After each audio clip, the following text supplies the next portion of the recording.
Some of the most important battles in history, the ones that changed the course of civilizations, are often very small battles. In 1532, a battle, really just a skirmish, took place which completely changed the future paths of Peru, Spain, and the entire continent of South America. Despite the importance of this battle, few people have ever even heard of it.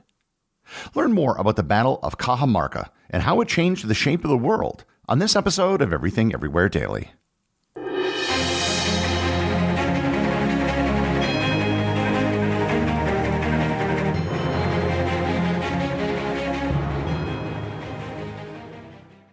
This episode is sponsored by BetterHelp.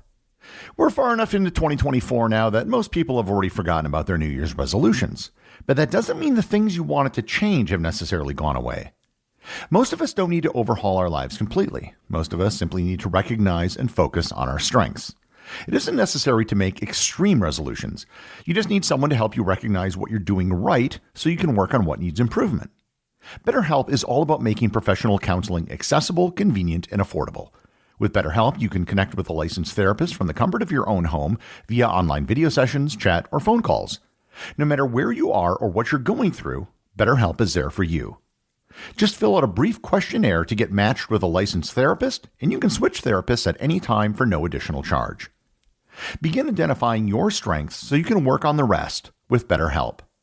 Visit BetterHelp.com/everywhere today to get 10% off your first month. That's BetterHelp, HELP.com/everywhere. This episode is sponsored by ButcherBox. You've probably heard the old adage that you are what you eat. Nowhere is this more true than with the meats and seafood you consume. That's why ButcherBox sources only the highest quality meats and seafood. All of their beef is grass-fed and grass-finished. All of their chicken is pasture-raised, and all of their seafood is wild-caught. And they do this by finding only the best producers who can meet their high-quality standards. Make a commitment to eat better this year with the best meat and seafood on the planet delivered directly to your door. ButcherBox is offering my listeners their choice of a weeknight meal essential: 3 pounds of chicken thighs, 2 pounds of ground beef, or 1 pound of premium steak tips, for free in every order for a whole year. Plus, you get $20 off your first order. Sign up today at butcherbox.com/daily and use code DAILY to choose your free offer and get $20 off.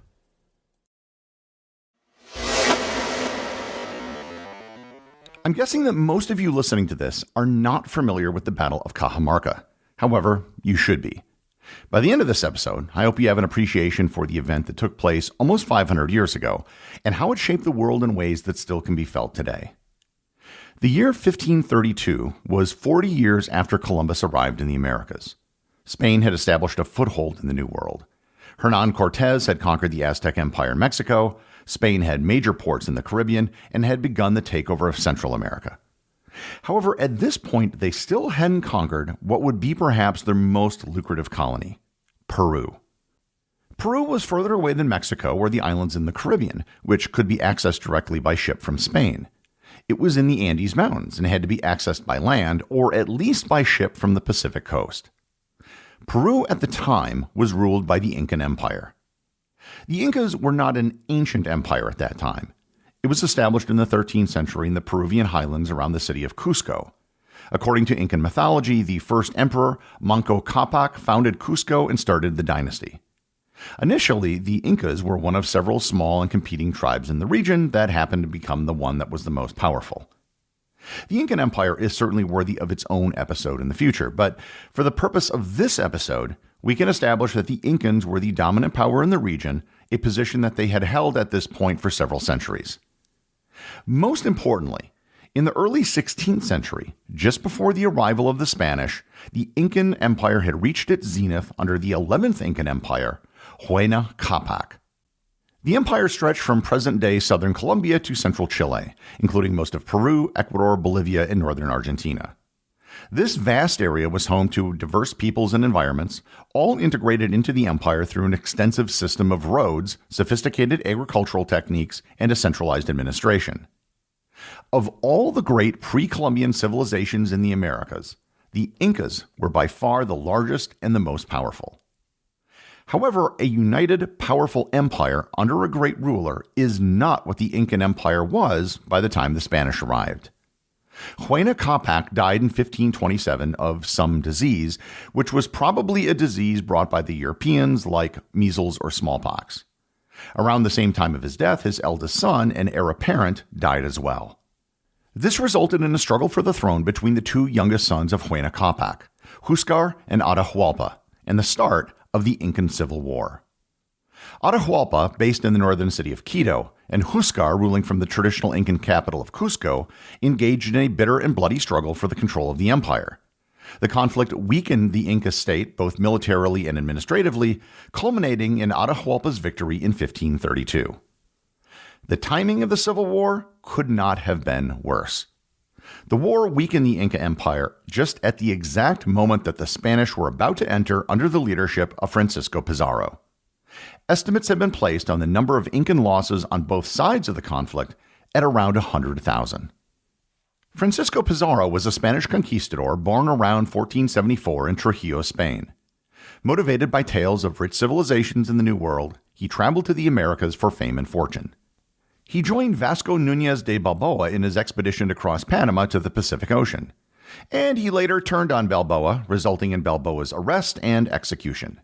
And he was rewarded for this by being appointed the mayor of the newly founded Panama City. Having heard stories of the wealth of Peru, he led an expedition down the coast in 1524 and again in 1526. He then returned to Spain to raise money and men and to get crown approval for another expedition to Peru to finally conquer it. He set out from Panama on December 27, 1530, with 3 ships, 180 men, and 27 horses. After establishing a base on the coast and being reinforced by Hernando de Soto, he set out into the interior of Peru on September 24, 1532. The time he spent on the coast gave him a clearer picture of the political and military situation in Peru, especially what had been happening with the Civil War, which had ended only months before. Atahualpa had been resting in the mountains not far from the city of Cajamarca after the end of the war with his brother. Pizarro wanted to conquer Peru, but he was vastly outnumbered. There were perhaps millions of people in the Incan Empire, and Pizarro had about 200 men in total, now spread across several camps, plus some guns and horses. Despite a massive advantage in technology, it really didn't matter when they were that outnumbered. They literally wouldn't have had enough ammunition. Pizarro set up a base in Cajamarca with only 110 infantry, 67 cavalry, 3 muskets, and 2 cannons. Atahualpa, who was not that far away, had an army of 50,000. Pizarro's plan was to use subterfuge and to use Atahualpa as the means to conquer Peru with just a skeleton force. He had sent his brother Hernando, as well as his chief lieutenant Hernando de Soto, to meet with Atahualpa in his camp, surrounded by his army. They were sent there to deliver a message that Pizarro wanted to meet with Atahualpa the next day in Cajamarca, November 16, 1532. Atahualpa agreed, and the 2 men returned to Pizarro at his base in Cajamarca. The next day, Atahualpa arrived in Cajamarca with about 6,000 to 8,000 people in tow. It isn't known if these were non-military personnel or if it was just a smaller number of his larger 50,000-man army. Either way, Atahualpa didn't come prepared for combat. He came assuming that he was there to parley with the Spanish. When Atahualpa arrived in the central plaza of the city, he was approached by a priest and an interpreter. The priest demanded that he adopt the one true faith and that he pay tribute to Emperor Charles V, the King of Spain and the Holy Roman Emperor. Atahualpa is reported to have replied, quote, "I will be no man's tributary." With that, Pizarro unleashed his plan. He and his men were hiding in buildings surrounding the central plaza.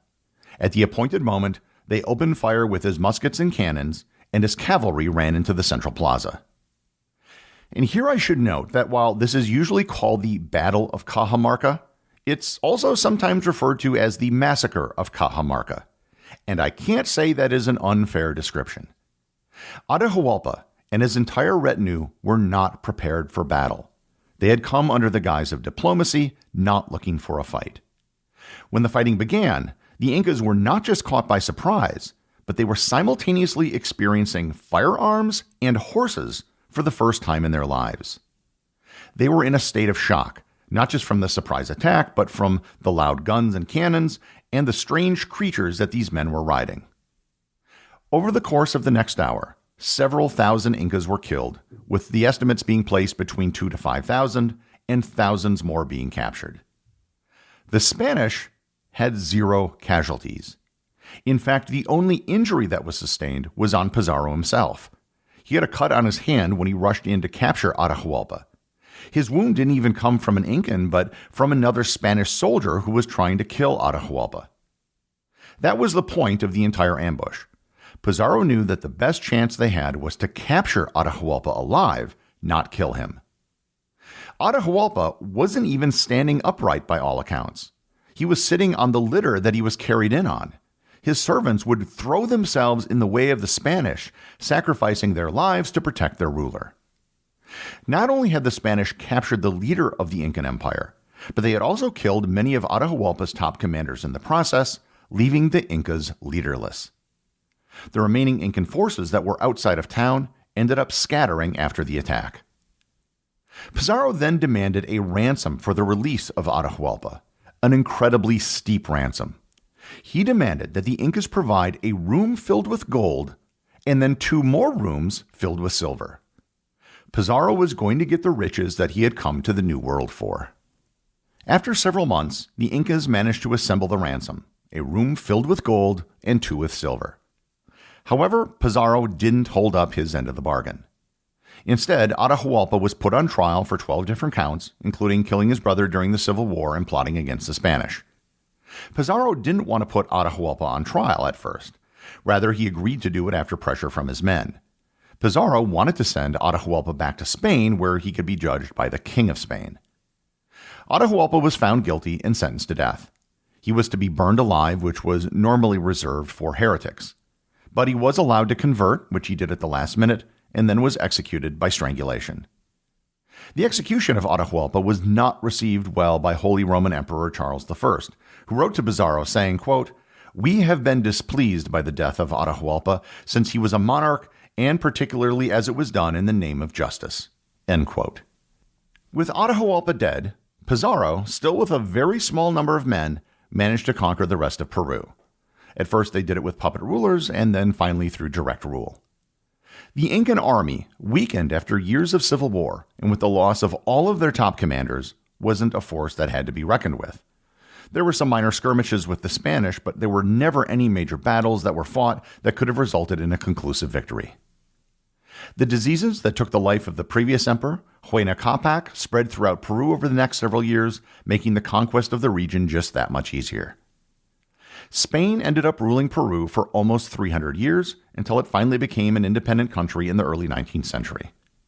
During that time, Peru was the greatest source of silver for the Spanish Empire, and it was the driving force behind the Manila galleon trade across the Pacific Ocean with China. The Battle of Cajamarca was the effective end of the Incan Empire, the greatest such empire in the New World. It opened the way for the Spanish to conquest the rest of the continent, all the way down to Tierra del Fuego. Pizarro managed to defeat a massively larger force with an absurdly small number of men, and he managed to do this via a sizable advantage in technology and a whole lot of deception. The Battle of Cajamarca wasn't a great battle in terms of the number of combatants, but it was an incredibly significant battle insofar as its outcome shaped world history. The executive producer of Everything Everywhere Daily is Charles Daniel. The associate producers are Peter Bennett and Cameron Kieffer. Today's review comes from listener Happy Camper 13 on Apple Podcasts in the United States. They write, "Awesome. This is my new favorite educational podcast. I really appreciate that the information given is unbiased and doesn't inject any modern politics into the stories, especially the historical ones. The host is very articulate and knowledgeable as well. I especially enjoyed the episodes covering the events surrounding the First World War. I've done quite a bit of study on that period, but still learned a lot of new things. I highly recommend the episodes on Saint Denis, the Enigma Code, and the Maginot Line in particular." Well, thanks, Happy Camper. I'm always amazed when people tell me what their favorite episodes are, because they're always different. I've had people suggest that I should figure out what the most popular episodes are and just do more of those. But the truth is, there is no most popular episode. So anytime someone wonders why I don't do more episodes on any particular subject, it's because every episode seems to be someone's favorite episode. Remember, if you leave a review or send me a boostagram, you too can have it read on the show.